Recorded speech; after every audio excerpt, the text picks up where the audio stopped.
கன்னி ராசி அல்லது கன்னி லக்னம் சார்ந்த நபர்களுக்கு உங்களுக்கு நல்லா இருக்கு அப்படின்னு சந்தோஷப்படுறதா, உடம்பு பார்த்துக்குங்க அப்படின்னு சொல்லி துக்கப்படுறதா, இந்த மாதிரி ஒரு நிலைமையில என்ன கொண்டு உட்கார வச்சிருக்கீங்க. இப்போ சுக்கிரன் வந்து ராசி லக்னத்துக்கு வந்து நீச்சம் அடைகிறார், அடைந்துட்டார். அந்த சனி வந்து பேசிக்கலாக வக்கரம் அடைஞ்சு சுக்கிரனை வந்து பார்த்துட்டு இருக்கு, which is actually not good for health.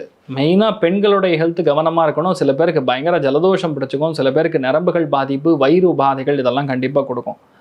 கன்னி ராசி, ரிஷப ராசி, மகர ராசி, அதுவும் பேசிக்கலாக கன்னி, இவங்களுக்கு மட்டும் அடிக்கடி ஆஸ்பத்திரி போயிட்டே இருக்கணும், அடிக்கடி மருந்து மாத்திரை எடுத்துகிட்டே இருக்கணும், இல்லைன்னா கடுமையாக படிக்கணும், இல்லையா ஓசிடியில் பாதிக்கப்படுவாங்க. இந்த மாதிரி ஒரு கன்ஃபியூஷன் பொதுவாக இருந்துருக்கும். ஆனால் பெரிய அதிர்ஷ்டத்தை நம்ம ஃபோக்கஸ் பண்ணலாம். கன்னிக்கு ஃபோக்கஸ் எங்கன்னா இப்போ அதிர்ஷ்டம் தான். பெரிய பணங்க, பெரிய பதவி, பெரிய ஒரு நட்பு, பெரிய கூட்டணி எல்லாம் அமைய போகுது.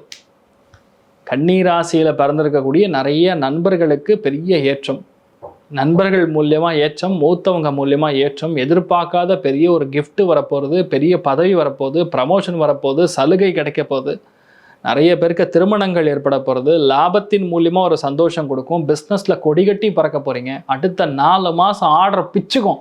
அட கடவுளே, நான் எப்படி இவ்வளோ ஆர்டர் பண்ணுவேன்னு தெரியலையேன்னு. அதுவும் டெக்ஸ்டைல் இருக்கிற பல பேருங்க பயங்கரமாக இருக்க போகிறீங்க. நல்ல ஏற்றத்தை மேனுஃபேக்சரிங் இண்டஸ்ட்ரியில் இருக்கிறவங்க ஐப்பசி மாதத்துலேருந்து 4 மாதத்துக்கு தூங்க முடியாது, ரெடி ஆகிக்கிங்க. தூக்கமே இருக்காது, அந்தளவுக்கு வேலை இருக்கும். லாபஸ்தானத்தில் குரு இருக்கும்போது நம்ம போய் ஒருத்தர் அப்ரோச் பண்ண வேண்டிய அவசியம் கிடையாது, இன்னொருத்தர் மூலியமாக தானாக வந்து உட்காரும். கடவுளுடைய அனுகிரகங்கிறது அங்கே தான்.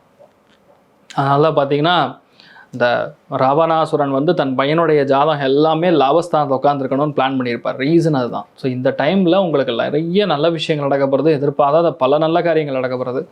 அதில் லாபத்தில் உட்காந்துருக்கக்கூடிய, திரிகோணத்தில் உட்காந்துருக்கக்கூடிய சனி உங்களுக்கு வீட்டில் நிறைய கெட்டிவானத்தை கொட்ட வைப்பார். நிறைய பேருக்கு கல்யாணம் நடக்கும், நிறைய பேருக்கு குழந்தை பிராப்தம் ஏற்படும், நிறைய பேருக்கு வெளியூர் போகக்கூடிய ஆப்பர்ச்சுனிட்டி, நிறைய பேருக்கு ஒரு பெரிய ப்ரமோஷன் கம் ஒரு லிஃப்ட் இதெல்லாம் கிடைக்கக்கூடிய வாய்ப்புகள்ங்கிற மாதிரி ரொம்ப சூப்பராக இருக்குது.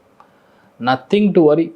எடுத்தோமா அடித்தோமா சிக்ஸர், எடுத்தோமா அடித்தோமா முடித்தோமா, அந்த மாதிரி தான் இருக்குது. இடம் மாறுனா ஓகேன்னு சொல்லிடுங்க. டிரான்ஸ்ஃபர் கம் ப்ரமோஷன் சம் இடத்துல வரும். ஏன்னா வந்து சந்திரன் வீட்டில் உட்காந்துருக்கூடிய குரு கண்டிப்பாக இடத்த மாற்றுவார், அது உங்களுக்கு நன்மைகள். ஆனால் குடும்பம் கவனமாக இருக்கணும். சூரியன் செவ்வாய் தன குடும்ப வாக்குஸ்தானத்தில் சேர்ந்துன்னா பல்லு பிரச்சனை வரும், தலை வலி வரும் பயங்கரமாக. சில பேருக்கு ஹெல்த் இஷ்யூஸ் வரும், சில பேருக்கு வாழ்க்கை துணைக்கு சின்ன சர்ஜரி மாதிரி ஏதாவது பண்ணுறதுக்கு வாய்ப்பு இருக்குது. கவனம் தேவை. மற்றபடி நத்திங் டு வரி. தைரியமாக இருங்க, பட்டை கலப்புவீங்க. சந்தோஷம் வந்து 80, பொருளாதார ஏற்றம் 95. நீங்கள் வழிபாடு செய்ய வேண்டிய தெய்வம் நீச்சம் பெற்றக்கூடிய சுக்கிரனாக இருக்கிறதுனால மெயினாக மாசாணியம்மன் வழிபாடு ஏற்றம் பெறுவாள்.